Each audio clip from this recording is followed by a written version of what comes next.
ओम शांति। बर्तमान आम उपस्थित अच्छु मयूरभंज जिलार बेतनटी थाना अंतर्गत महुलिया ठारे।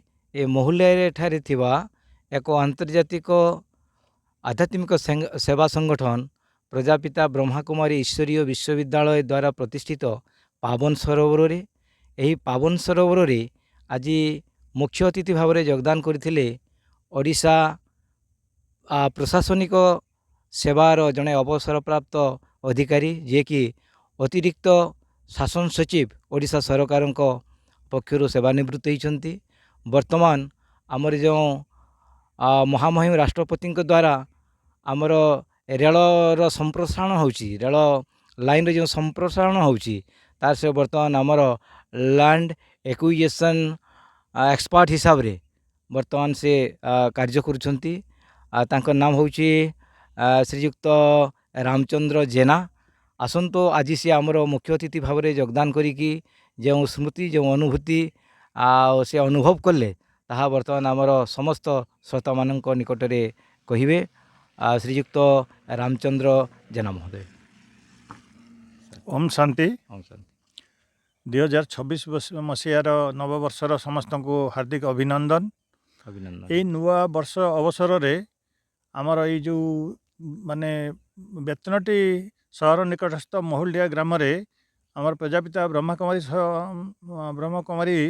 संगठन तरफ जो हेची पावन सरोवर जो हेची सेठी मते आसीबार सुजोग मिलिथिला एवं सेठी मु देखिली अनेक आड़ू विभिन्न मयूरभंजर विभिन्न जगार बालेश्वर विभिन्न जगार भाई भौणी मैंने एकत्रित होती।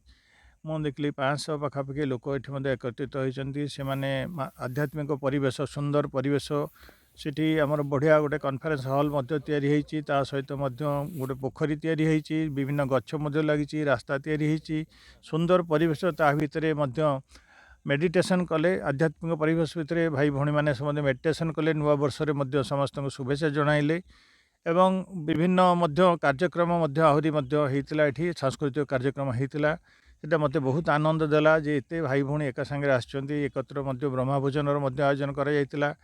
ए सब जिनस मते बहुत आनंदित लगिला एवं मु आशा करे आगामी दिन में जो संस्था जो आपणकर सरोवर जो आपणकर हेची सीटा निश्चित आगामी दिन में पावन सरोवर निश्चित आगामी दिन में सीटा उत्तरोत्तर तार उन्नति हम और यहाँ गोटे सुंदर आध्यात्मिक परिवेश सृष्टि कर जोटा कि ये मयूरभंज जिलार सबुठ रिट्रीट सेंटर हिसाब से काम कर बहुत बड़ हम और 2027 जनवरी बेलू निश्चित यार अग्रगति बहुत सुंदर हो यार परिवेश आहरी भल हो गछ जोड़ा लगाई से बड़ बड़ हो जो गछ बड़ हो फल धरी सुंदर लगे परिवेश बहुत सुंदर हो सीटा निश्चित आमर ब्रह्माकुमारी भाई भौणी मैंने जो मैंने ये आसिकी मेडिटेशन करेंगे यहाँ सहर ठू 1 किलोमीटर दूर रे ये डिस्टर्बेंस किसी ना सुंदर आध्यात्मिक परिवेश से आपणकर जो मैंने योग साधन करेंगे से बहुत अनुकूल।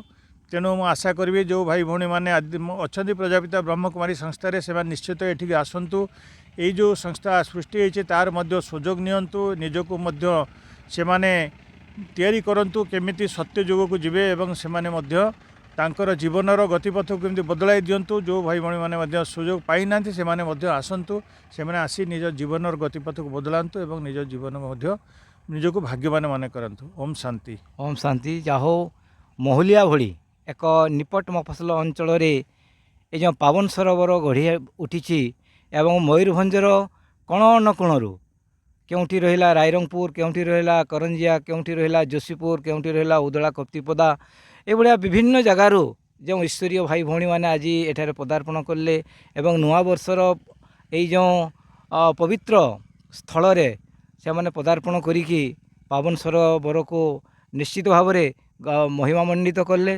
तेणु यही पावन सरोवर को गठन करिबारे प्रतिष्ठा करिबारे जो मानकर अवदान रही प्रत्यक्ष एवं परोक्ष भाव में से कोटि कोटि नमन प्रणाम एवं शुभेच्छा।